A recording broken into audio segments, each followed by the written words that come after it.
सबसे बड़ा पाप किया था कि मैं मासूम और कम उम्र के बच्चों से भीख मंगवाता था। मुझे पता था मैं बहुत गलत काम करता हूँ, लेकिन मेरे पास कोई और काम नहीं था।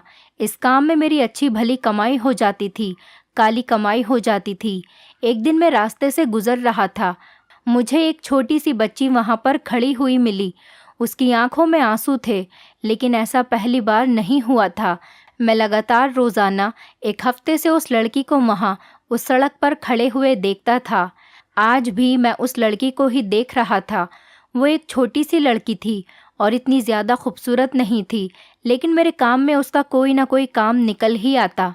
इसलिए मैंने उसे अपने पास बुलाया और उससे कहा कि तुम यहाँ रोज़ क्यों खड़ी होती हो।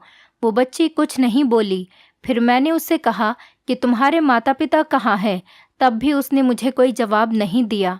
मैंने उससे कहा, तुम कहाँ से आई हो, तुम्हारा घर कहाँ पर है। लेकिन फिर भी वो लड़की कुछ नहीं बोली। वो सिर्फ चुप ही खड़ी रही। शायद वो गूंगी थी, कुछ बोल नहीं सकती थी। मैंने उससे कहा कि तुम इस दुनिया में अकेली हो, तो उसने हाँ का इशारा करते हुए अपना सर हिला दिया। शायद इस दुनिया में उसका अपना कोई नहीं था। तो मैं बहुत ज़्यादा खुश हो गया, क्योंकि मुझे ऐसे बच्चों की ही तलाश होती थी। मैं उसे अपने घर लेकर आया और उसे रात का खाना खिलाया। उसके बाद वो सुकून से सो गई। सुबह होते ही मैंने उससे कहा कि जल्दी उठो और अपने काम पर लगो। मुझे ऐसा लगा कि वो मुझे अजीब सी नज़रों से देख रही है, जैसे देख तो मेरी तरफ ही रही है, लेकिन सोच कुछ और रही है। लेकिन उसने मेरी बात का कोई जवाब नहीं दिया। इस बात से मुझे पक्का अंदाज़ा हो गया था कि वो बोल नहीं सकती, मगर मुझे उस पर कोई रहम नहीं आया। मैं भी तो उसको यहाँ बैठकर नहीं पाल सकता था। मैंने कहा कि क्या मैं तुम्हें यहाँ मुफ्त की रोटियाँ तोड़ने के लिए लेकर आया हूँ, या मुझे कोई बच्चों को पालने का शौक़ है। मामूली सी बात है, अगर यहाँ खाना खाना है तो काम तो करना ही पड़ेगा। अगर अच्छे तरीके से काम करोगी तो तुम्हें ढेर सारे पैसे दूंगा और यहाँ रहने की जगह भी मिलेगी, साथ में खाना भी मिलेगा। लेकिन याद रखना, इसी तरह की शक्ल बनाकर बाहर जाना, जिस तरह से मुझे देख रही हो। उसकी आंखों में हैरान और चेहरे पर दुख था। मैंने बाकी के बच्चों को भी जगाया और कहने लगा कि सारे बच्चों उठो और काम पर लगो। दरअसल मैं छोटे बच्चों से भीख मंगवाने का काम किया करता था। मैं कोई बुरा आदमी नहीं था। उन लोगों को भी खाना खिलाता था, कपड़े भी लाकर देता था और त्योहारों पर घुमाने भी ले जाता था। वैसे भी अनाथ बच्चे थे जिनके आगे पीछे कोई भी नहीं था। मैंने उन बच्चों को कहीं से अगवा नहीं किया था। ये बच्चे मुझे इसी तरह मिले थे जैसे आज ये लड़की मुझे मिली है, जिसका नाम मीनू था। कहते हैं कि इस धंधे में बच्चों को ज़्यादा पैसे मिलते हैं, लेकिन आजकल की आवाम तो इतनी गरीब हो गई है कि बच्चों को भी भीख नहीं देती।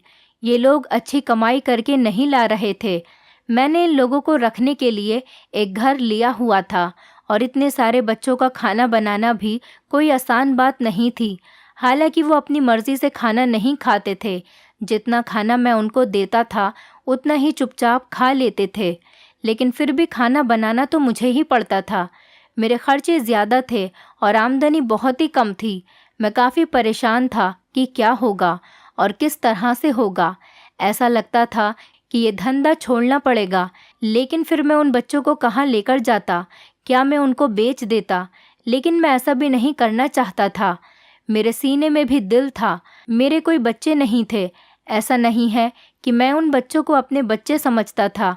अगर ऐसा होता तो उनसे इतना घटिया काम कभी नहीं करवाता। लेकिन जैसा भी था, बस यही मेरा कारोबार था, और एक इंसान के लिए उसका कारोबार ही सब कुछ होता है। मैं शादी भी करना चाहता था, लेकिन कोई भी औरत किसी खाली इंसान से शादी नहीं कर सकती। आजकल की औरतों के भी बहुत खर्चे हैं। मैं काफ़ी परेशान बैठा था। बच्चे शाम को अपनी कमाई लाकर एक डिब्बे में डाल रहे थे। मुझे बार बार सिक्के गिरने की आवाज़ आ रही थी। मैं सोचता था, आजकल सिक्कों से क्या होता है? किसी को भी नोट नहीं मिले थे।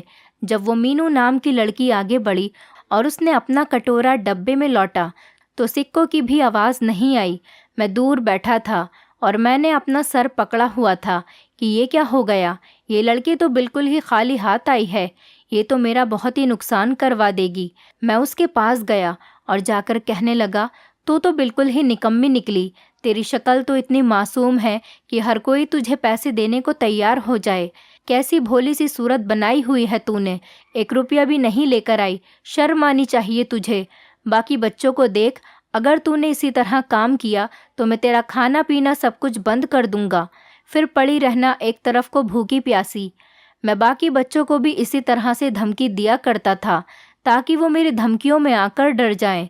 जब मेरे पास ही खड़े एक बच्चे ने कहा, साहब जी, आप इसे क्यों डांट रहे हैं? एक बार आप इसका डिब्बा तो देखिए, ये तो सबसे ज़्यादा पैसे लेकर आई है। मैं उस बच्चे की बात सुनकर हैरान रह गया और फौरन ही आगे बढ़कर उसके डब्बे की तरफ देखने लगा तो उसके अंदर नोट ही नोट भरे पड़े थे जो मीनू के डब्बे से लौटे गए थे।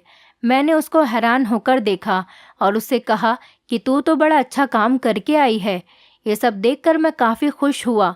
खुशी की वजह से मैंने उसके सर पर हाथ भी रखा, लेकिन वो मुझे देखकर मुस्कुराई तक नहीं। उसकी आंखों में अजीब तरीके की उदासी थी। वो बिल्कुल भी बोलती नहीं थी। ऐसा लगता था कि कुछ कहना चाहती है। वैसे तो वो थोड़ी बहुत इशारों इशारों में बातें कर लिया करती थी और बस फटी फटी आंखों से सबको देखती रहती थी। उसके गूंगेपन की वजह और उसकी मासूमियत देखकर ही तो मैं उसको अपने धंधे में लाना चाहता था। मैं सोचता था कि ऐसी रोनी सूरत को तो हर कोई पैसे दे देगा, और शायद मेरा अंदाज़ा बिल्कुल ठीक था। मैंने बाकी के बच्चों को कहा कि ये भी तो वहीं पर गई थी जहाँ पर तुम लोग जाते हो। फिर ये इतने सारे पैसे कमाकर लेकर कैसे आई, और तुम लोग सिर्फ सिक्के उठाकर आ गए? सारे के सारे बच्चे सर झुका के खड़े हो गए। 2-3 दिन इसी तरह गुजर गए। मीनू मेरे पास रोज़ ढेर सारे पैसे लेकर आती थी और मैं बाकी सब बच्चों को डांटता था कि वो इतने सारे पैसे लेकर आती है तो तुम लोगों को कोई पैसे क्यों नहीं देता। जिस सड़क पर सारे बच्चे जाते थे वो एक ही तो सड़क थी, वो मेन सड़क थी जहाँ से ज़्यादा गाड़ियाँ और भीड़ भाड़ गुजरती थी। उस रोड को मॉल रोड भी कहा जाता था। उस रोड पर ज़्यादातर अमीर लोग गुजरा करते थे, इसीलिए ज़्यादा पैसे दिया करते थे। तब मुझे एक बच्चे ने कहा कि ये तो कहीं पर भी भीख नहीं मांगती है, ये तो हमारे साथ जाती है और उसके बाद पता नहीं कहाँ गायब हो जाती है। हमें नहीं पता होता कि ये कहाँ जाती है, और जब हमारे वापस आने का वक्त हो जाता है तो ये अचानक से ही वापस आ जाती है और इसके पास ढेर सारे पैसे भी होते हैं। मैं ये सुनकर हैरान रह गया। मैंने कहा कि ऐसा कैसे हो सकता है? अगर वो भीख नहीं मांगती तो इतने सारे पैसे कहाँ से लेकर आती है? कि अपने घर वालों के पास जाती है, उनसे लेकर आती है। लेकिन जाहिर है कि उसका इस दुनिया में कोई नहीं था, मगर जिस हालत में मुझे वो मिली थी उससे तो यही जाहिर हो रहा था कि वो अनाथ है। और जब मैंने उससे पूछा था कि तुम्हारे माँ बाप हैं, तब भी उसने मुझे इशारे से मना करते हुए ही बताया था कि उसका कोई नहीं है, वो बिल्कुल अकेली है। मुझे उस बच्चे की बात पर बिल्कुल भी यकीन नहीं आया। मैंने सोचा कि वो झूठ बोल रहा है। शायद ऐसा इसीलिए कह रहा है क्योंकि वो मीनू जितने पैसे नहीं कमा पाता। लेकिन बात तो वाकई अजीब थी। वो बाकी बच्चों से ज़्यादा पैसे लेकर आती थी। एक दिन मैंने उससे कहा कि तुम कहाँ जाती हो, तो उसने जवाब नहीं दिया। मैंने गुस्से से कहा कि जहाँ पर बाकी सब बच्चे जाते हैं तुम भी वहीं पर जाती हो ना, या फिर कहीं और जाती हो? उसने बस इस बात के जवाब में नहीं में सिर हिलाते हुए कहा। इसका मतलब था कि वो भी वहीं जाती थी जहाँ बाकी सारे बच्चे जाते थे। मुझे तो ऐसा लगता था ये बच्ची बोल ही नहीं पाती है, शायद इसीलिए ज़्यादा पैसे मिलते हैं।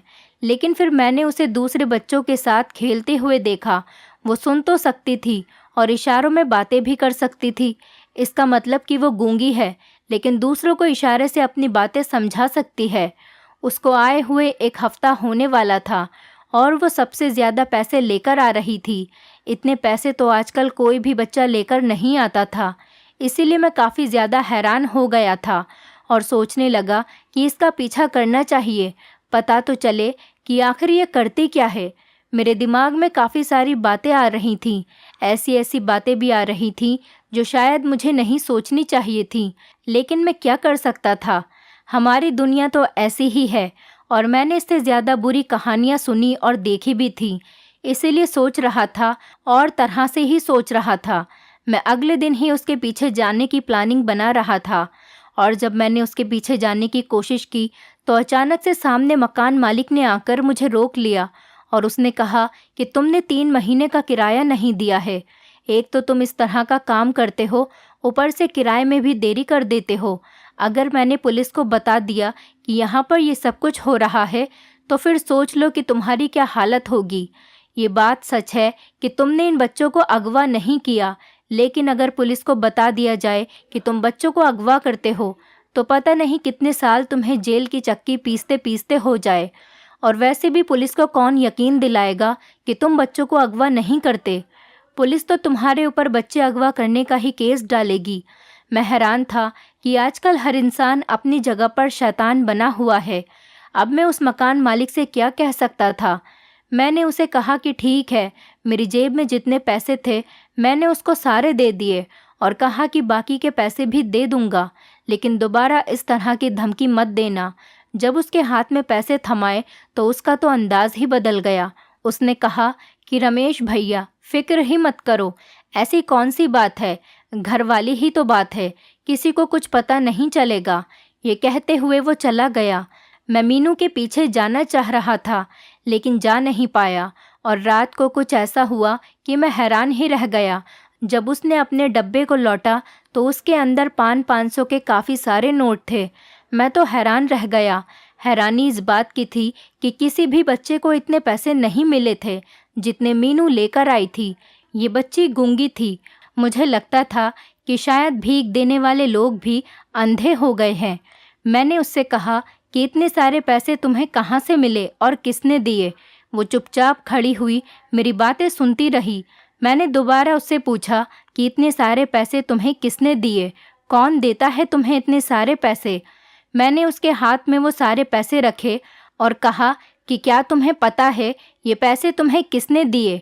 उसने इशारे से गर्दन हिलाते हुए कहा नहीं, कि जैसे उसे कुछ पता ही नहीं था कि ये पैसे उसे कैसे मिले। वो डरी सहमी हुई वहीं खड़ी रही और उसने वो सारे पैसे वापस ही डिब्बे में डाल दिए। मैंने कहा कि ऐसा भी क्या करती हो और कहाँ जाती हो। अगर ऐसी कोई जगह है जहाँ पर लोग ज़्यादा पैसे देते हैं तो बाकी बच्चों को भी वहाँ पर लेकर जाओ। मैंने अपनी तसल्ली के लिए फिर उसे दोबारा पूछा कि तुम कहाँ जाती हो, जहाँ ये बच्चे जाते हैं वहीं जाती हो ना। उसने इशारे से सर हिलाते हुए कहा हाँ। उसका मतलब था कि वो उन्हीं बच्चों के साथ जाती है।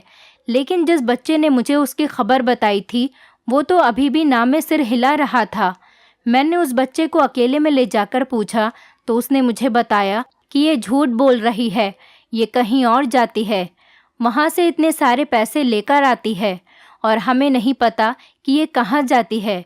मुझे भी यही लगता था कि मीनू झूठ बोल रही है। अब इसका एक ही तरीका था कि इसका पीछा किया जाए। और अभी तो मैं इस बात पर खुश था कि मीनू ने 500 के नोट के अलावा आज टोटल 25,000 रुपये कमाए थे, जो पैसे मैंने मकान मालिक को दिए थे। यूँ समझो कि वो भी मेरे पास आ गए थे और कुछ पैसे बच भी गए थे। ये लड़की तो बड़े काम की थी, जो भी कर रही थी पर बहुत ज़्यादा पैसे कमाकर लेकर आ रही थी। लेकिन मुझे उसके बारे में जानना भी ज़रूरी था ताकि मुझे पता तो होता कि ये कौन सा काम कर रही है।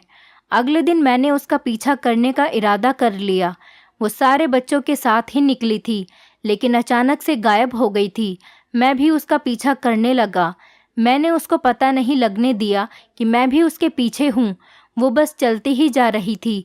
ऐसा लगता था जैसे उसे सारे रास्ते याद हों और वो इतनी छोटी सी बच्ची बिल्कुल भी गलत रास्ते पर नहीं जा रही थी। वहाँ से वो एक खुले हुए इलाके में चली गई जहाँ आसपास 2-3 घर थे। कुछ घरों की बैक साइड थी और कुछ घरों के मेन दरवाजे भी थे। यहाँ पर एक पेड़ भी लगा हुआ था। ये एक छोटा सा पार्क था, लेकिन इस जगह पर कोई आता जाता नहीं था क्योंकि यहाँ की हालत बहुत ही ख़राब थी। वो जाकर उस पेड़ के नीचे बैठ गई और उसने ऐसे ऐसे करतब दिखाने शुरू कर दिए कि थोड़ी देर बाद ही लोग उसको पैसे देने लगे। मैं वहाँ खड़ा हुआ, दूर से ही सब कुछ देख रहा था। लोग खुद ही उसकी तरफ आ रहे थे और उसको पैसे दे रहे थे। वो आखिर क्या कर रही थी, मुझे कुछ भी समझ में नहीं आ रहा था। कभी नाचती, कभी कोई करतब दिखाती। वो क्या कर रही थी, ये सब मेरी समझ से बाहर था। लेकिन लोग फिर भी खुश होकर उसे पैसे दे देकर जा रहे थे। इतनी मासूमियत से वो ये सब कुछ कर रही थी कि लोग उस पर फिदा होकर उसे पैसे देकर जा रहे थे।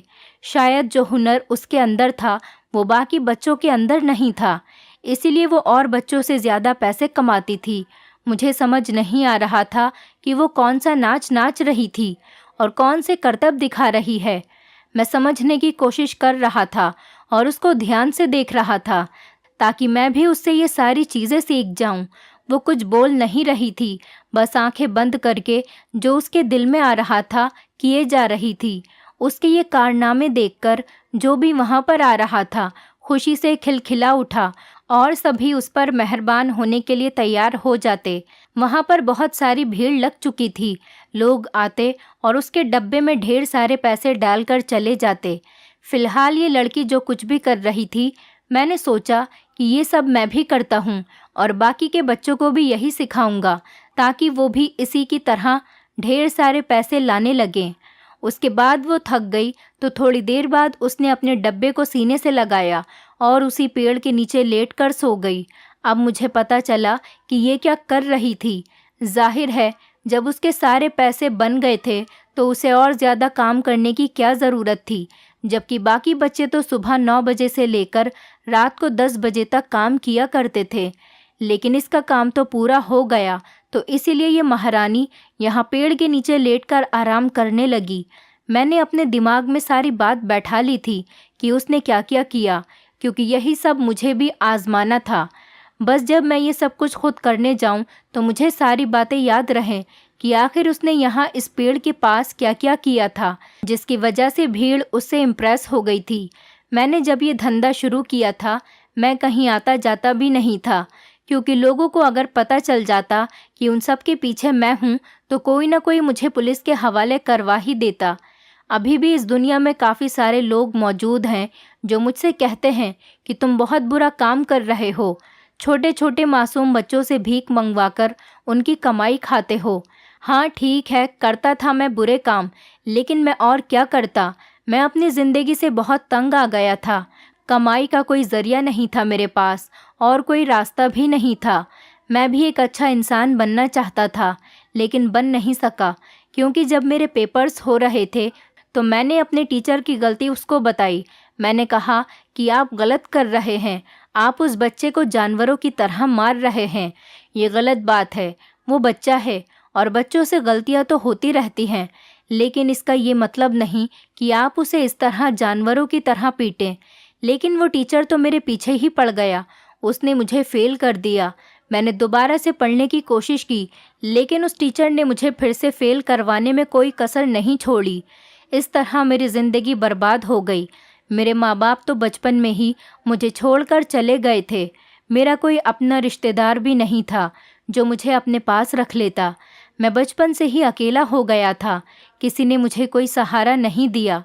कभी मैं भी बच्चों को देखकर कहा करता था कि इतने हट्टे कट्टे होकर भीख मांगते हो, पता नहीं इनके पीछे कौन है जो इनसे भीख मंगवाता है।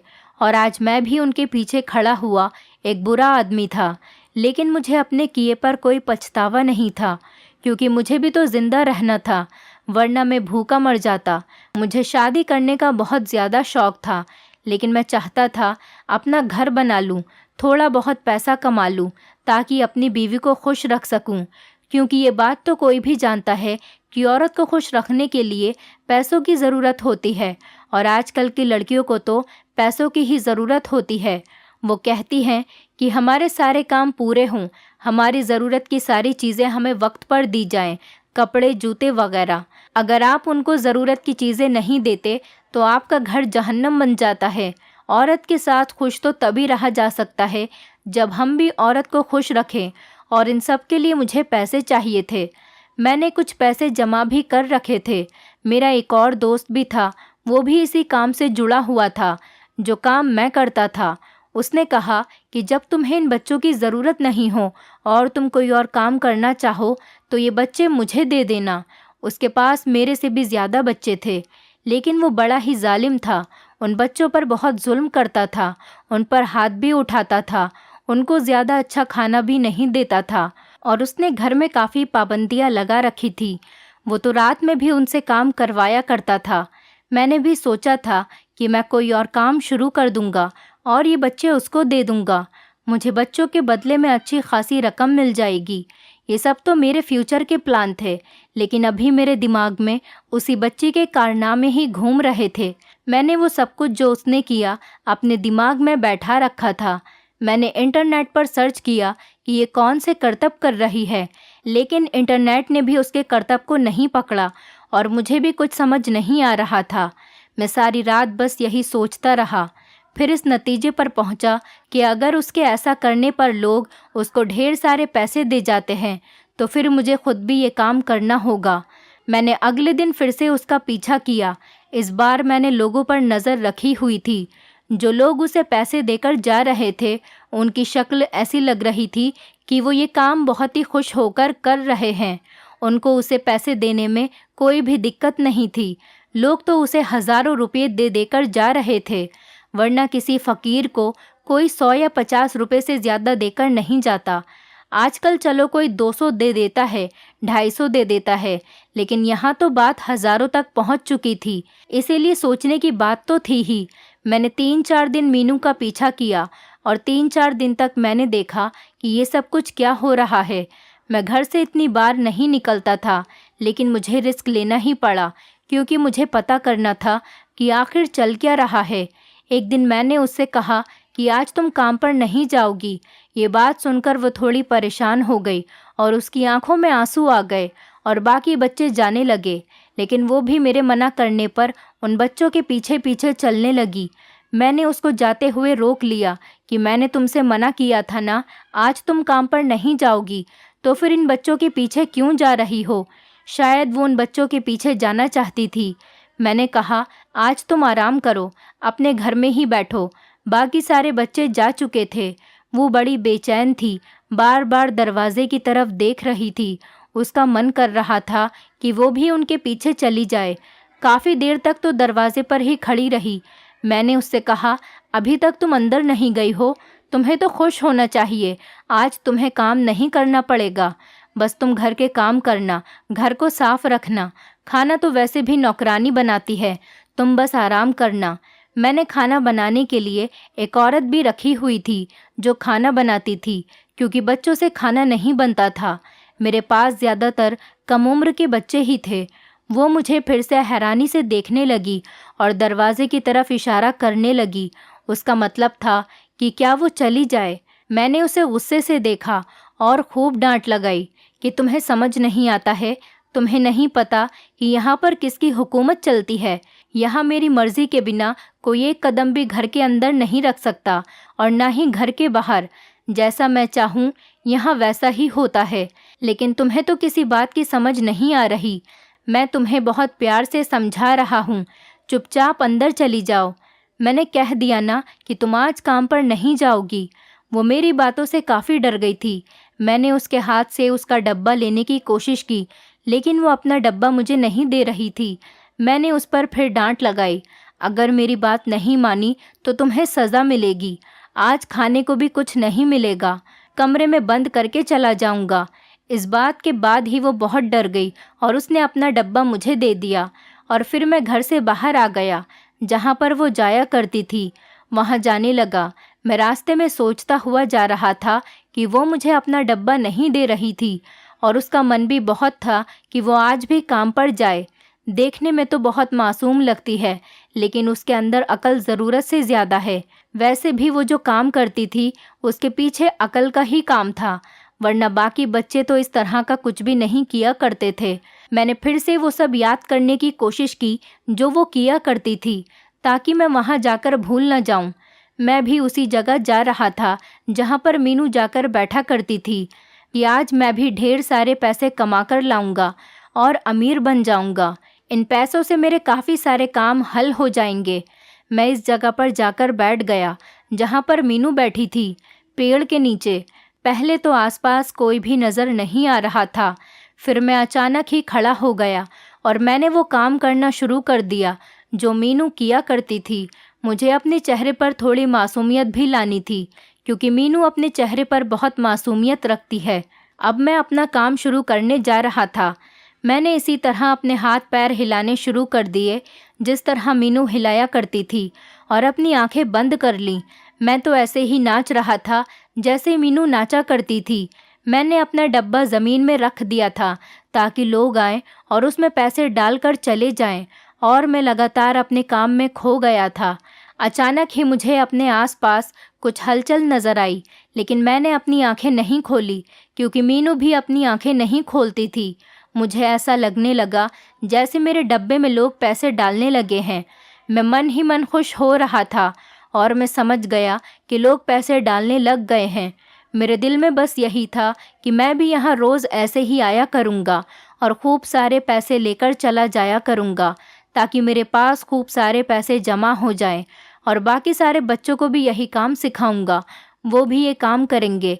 ऐसे ही कुछ दिनों बाद मैं करोड़पति बन जाऊंगा। मेरे दिल में तो लड्डू फूट रहे थे और यही सब कुछ चल रहा था। लेकिन अचानक से मुझे ऐसा महसूस हुआ कि जैसे बहुत सारे लोग मेरे आसपास खड़े हैं, लेकिन पैसे डालकर तो उनको वहाँ से वापस चले जाना चाहिए था। वो यहाँ पर क्या कर रहे थे? फिर मैं रुक गया। जैसे ही मैंने आंखें खोली, उन्होंने मुझे दबोच लिया। वो कोई और नहीं बल्कि पुलिस वाले थे। उन्होंने कहा कि बड़ी मुश्किल से तुम्हें पकड़ा है। आज तो तुम अपने बिल से बाहर निकल कर आए, वरना तो तुम कभी भी बाहर नहीं निकलते थे। और आज तो तुम हो भी अकेले, तुम्हारे साथ तुम्हारा कोई साथी भी नहीं है। चलो अब हमारे साथ। मैं बुरी तरह घबरा गया और वो मुझे पुलिस स्टेशन ले गए। वहाँ पर जाकर मुझे ऐसी बात के बारे में पता चला कि मैं हैरान रह गया। मेरे तो पैरों तले ज़मीन ही निकल गई थी। दरअसल ये मीनू उन्हीं की छोड़ी हुई जासूस थी। वो गूंगी बिल्कुल भी नहीं थी, वो सब कुछ बोल सकती थी। वो तो मुझे पकड़वाने के लिए उन्होंने ये दाना डाला था और वो खुद ही उसे पैसे दिया करते थे। जो भी लोग मीनू को रोज़ पैसे दिया करते थे, वो सब लोग पुलिस के साथ मिले हुए थे। मुझे पकड़ने के लिए ये पूरा प्लान बनाया गया था। उन्होंने मेरी शिकायत लगा दी कि मैं बच्चों से ये सब काम करवा रहा हूँ, और ये बच्ची मुझे घेरने के लिए भेजी गई थी क्योंकि जैसे मैंने बताया, मैं अपने घर से बाहर कभी नहीं निकलता था, और अगर निकलता भी था तो इस तरह से कोई मुझे पहचान नहीं पाता था। लेकिन इस सब में मैं लालच में आ गया था और अपने घर से बाहर निकल आया, और वो भी अकेला। और मेरी बेवकूफ़ी ये थी कि मैं उस जगह पर बैठ गया जहाँ पर वो लोग मुझे बैठाना चाहते थे, क्योंकि यहाँ पर कई सीसीटीवी कैमरे भी लगे हुए थे और पुलिस स्टेशन की बैक साइड भी थी। लेकिन मैं पहचान नहीं पाया था। मेरी आंखों के आगे तो लालच की पट्टी बंध गई थी, इसीलिए मैं बुरी तरह से फंस चुका था। वो लड़की गूंगी नहीं थी, वो सब कुछ बोल सकती थी। मुझे उस टाइम समझ जाना चाहिए था जब वो इतनी दूर यहाँ अकेली ही आ जाया करती थी। वो लड़की बहुत चालाक थी, लेकिन उसकी मासूमियत की वजह से मैं कभी उसकी चालाकी का अंदाज़ा नहीं लगा पाया। मैंने सोचा था कि शायद वो यहाँ से रोज़ आती जाती है, इसीलिए उसको रास्ता याद हो गया होगा। लेकिन अब वो लड़की मेरे सामने खड़े होकर मुस्कुरा रही थी। पुलिस ने सारे बच्चों को अपनी हिरासत में ले लिया और उन बच्चों को उनके माँ बाप से मिलवाने की कोशिश शुरू हो चुकी थी, क्योंकि मैंने झूठ बोला था कि वो बच्चे मुझे सड़कों पर मिले थे। ऐसा बिल्कुल भी नहीं था, बस मुझे एक दो ही बच्चे सड़क पर मिले थे। बाकी सारे बच्चे मैंने अगवा किए थे और कुछ बच्चे मैंने इधर उधर से ख़रीदे थे। मैं बुरा इंसान था और मेरे साथ बुरा ही हुआ। मुझे पुलिस पकड़ कर ले गई और बच्चों का बयान भी रिकॉर्ड कर लिया गया। अब मेरे साथ क्या होने वाला था ये तो मैं भी नहीं जानता था, लेकिन कुछ अच्छा होने वाला तो नहीं था। मेरे साथ इन कामों में जितने भी लोग शामिल थे, जितने भी मेरे दोस्त, उन सभी को भी गिरफ्तार कर लिया गया था और उनके पास से भी बच्चे पुलिस ने अपनी हिरासत में ले लिए। पता चला कि वो लड़की जो कारनामे करती थी, असल में वो तो कुछ भी नहीं थे। वो लड़की उल्टा सीधा डांस किया करती थी, जिसकी वजह से मैं सोचता था कि लोग उसको इम्प्रेस होकर पैसे दे जाते हैं। लेकिन असल बात तो ये थी कि वो लड़की कुछ भी नहीं करती थी, सिर्फ मुझे बेवकूफ़ बनाने के लिए। ये सब एक प्लान का हिस्सा था। ये सब कुछ मुझे बेवकूफ़ और पागल बनाने के लिए किया गया था, ताकि मैं उन लोगों की पकड़ में आ सकूं, और मैं लालच में आकर उनकी इस चाल में फंस गया था। ये पता चला कि वो लड़की कोई और नहीं बल्कि एक पुलिस वाले की ही बेटी है। मेरा तो दिमाग ही घूम गया था। इस पुलिस वाले ने अपनी बेटी को इतना बहादुर बनाया था कि बचपन में ही उसे ऐसा काम करने के लिए भेज दिया। उसने ये भी नहीं सोचा कि उसकी बेटे की जान को खतरा भी हो सकता है। वो पुलिस वाला खुद भी एक बहादुर इंसान था, लेकिन आज उसकी लड़की की वजह से तो इतने सारे बच्चे अपने माँ बाप से मिल गए थे। मुझे अपनी गलती का एहसास हो गया था। मैंने जेल में काफ़ी वक्त गुजारा। फिर मैंने माफ़ी की अपील की और कहा कि मैं दोबारा ये काम कभी नहीं करूँगा। मेरी ज़िंदगी के कुछ साल तो बर्बाद हो गए, लेकिन जब मैं जेल से बाहर आया तो मैंने इस तरह के काम करने से तौबा कर ली। आज मेरा एक छोटा सा कारोबार है और मेरी बीवी भी है, लेकिन अभी तक हमारे यहाँ कोई औलाद नहीं हो रही है। मैं ऐसा कहना तो नहीं चाहता, लेकिन दिल कहता है कि शायद ईश्वर मुझे औलाद का सुख नहीं दे पाएगा, क्योंकि मैंने बहुत सारे बच्चों को उनके माँ बाप से अलग किया था। उसकी सज़ा तो मुझे मिलनी ही थी और मेरे यहाँ कभी भी अपनी औलाद पैदा नहीं होगी। मैं दिन रात ईश्वर से बस यही प्रार्थना किया करता था। मैं चाहता हूँ कि मुझे भी अपनी औलाद का सुख जीते जी मिल जाए, लेकिन अभी तक ऐसा कुछ नहीं हो रहा है। हम समझते हैं कि हम चुपचाप पाप कर लेंगे और हमें सज़ा भी नहीं मिलेगी, मगर ऐसा कुछ भी नहीं है। कुछ लोग तो ये भी कहते हैं कि सज़ा अगले जन्म में मिलेगी, नहीं तो वहीं जाकर देखा जाएगा, लेकिन ये नहीं समझते कि कुछ गुनाहों की सज़ा हमें इसी दुनिया में मिलती है और बहुत ही बुरी मिलती है। मेरे साथ भी यही सब कुछ हुआ है। मैं अब एक बहुत अच्छा और एक ईमानदार इंसान बन गया हूँ और नफ़रत करने लगा हूँ उन लोगों से जो बेचारे छोटे मासूम बच्चों से भीख मंगवाते हैं। कभी रास्ते में चलते हुए मुझे कोई बच्चा दिख जाता है जो भीख मांग रहा होता है, मुझे उन पर बहुत तरस आता है। मैं इतना अमीर तो नहीं हूँ कि उनको अपने घर रख सकूँ, लेकिन मैं उनको बड़े प्यार से एक अनाथ आश्रम में छोड़ आता हूँ और वहाँ पर उनके लिए कभी कभार खाना या फिर छोटे मोटे तोहफे लेकर जाता हूँ। मैंने अपने गुनाह की दिल से माफ़ी कर ली है। बच्चे तो ईश्वर की देन होते हैं। बच्चों की असल ज़िंदगी तो उनका बचपन है, जो कि वो जी भर के जी लेते हैं, खेलते हैं, कूदते हैं। बड़े होने के बाद तो वही बच्चे अपनी जिम्मेदारी संभालने लगते हैं। फिर कहाँ वो बच्चे रहते हैं, फिर तो वो बड़े हो जाते हैं और हम और आप जैसे बन जाते हैं। बच्चे फूलों की तरह नाजुक होते हैं। आप सब लोगों से गुजारिश करना चाहूँगी कि इन फूलों को कभी मुरझाने मत देना। दोस्तों, उम्मीद करती हूँ आपको हमारी कहानी पसंद आई होगी। कहानी पसंद आई है तो वीडियो को लाइक करें, चैनल पर नए हैं तो चैनल को सब्सक्राइब करें और हाँ, नोटिफिकेशन बेल को ज़रूर दबाएं ताकि अगली अपडेट सबसे पहले आपको मिले।